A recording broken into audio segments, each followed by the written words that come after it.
the power of democracy. In this week's Parshat Behaalotecha, we are given an insight and a lesson about the importance and the power of democracy. Moses, our leader, has been the leader of the Jewish people now for over a year. He's struggling to deal with the constant attacks and problems that are besieging the camp. And God tells Moses, I'll tell you what we're going to do. We're going to appoint 70 elders from the nation of Israel that will assist you as judges of the land, 6 from each of the tribes. But as we know, there are 12 tribes. So how did it work? There could only be 70 elders. 2 of these judges would lose out on their position. Their names are known to us. They're named Eldad and Medad. And in the Torah story, they are told that there are 2 men prophesying in the camp of Israel. Who were these 2 men? None other than Eldad and Medad. What was their prophecy? The brilliant commentator Rashi, quoting the Medrash, says, Moshe yamut v'Yoshua yachnis et ha'am la'aretz. Moses will die, and Joshua will lead the people into the land of Israel. What shock! The great Moses will not lead the people into the land of Israel. Remember, this is prior to the sin of the spies. Moses' intention was to go into the land of Israel. We read it in this parsha this week. We're going to the land. And yet, Eldad and Medad, prophet, are saying dissenting words that Moses will not lead the people into the land. This is unacceptable to Joshua. He says, Klaim, arrest them, punish them, silence them. How can you have these voices? And Moses' response is incredible. Moses says, Halavai, if only every single human being, every single member of the camp of Israel would be a prophet. Wow. Here is an attack against Moses. Eldad and Medad have made a claim against him which will undermine his leadership. And his response is to empower them. And that is what it means to be part of a democracy. It is allowing for the voices of the minority to be heard, even if it's unacceptable to us.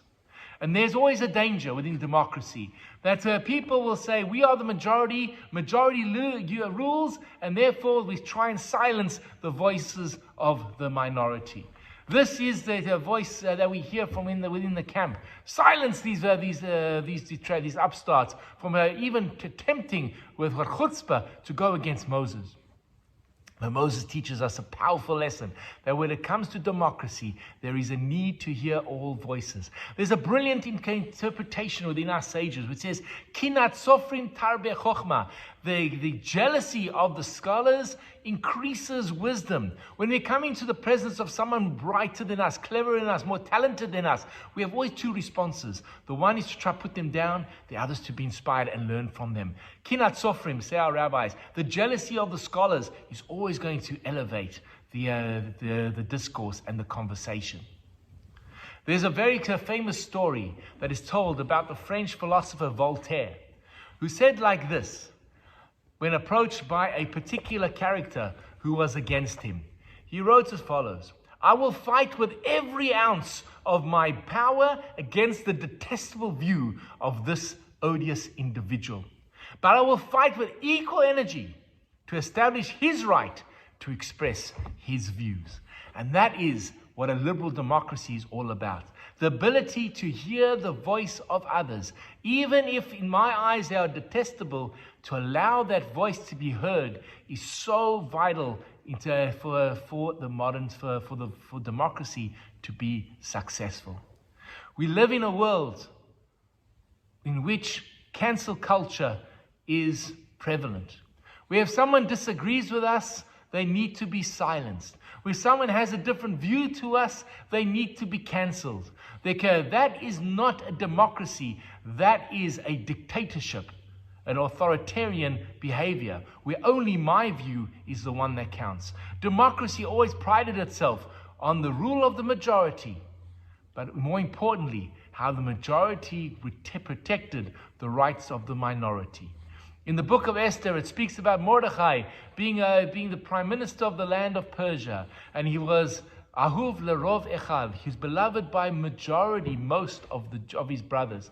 Not everyone will agree with what you have to say, and that is fine because that can only help with the discourse, because no one has ownership over the truth.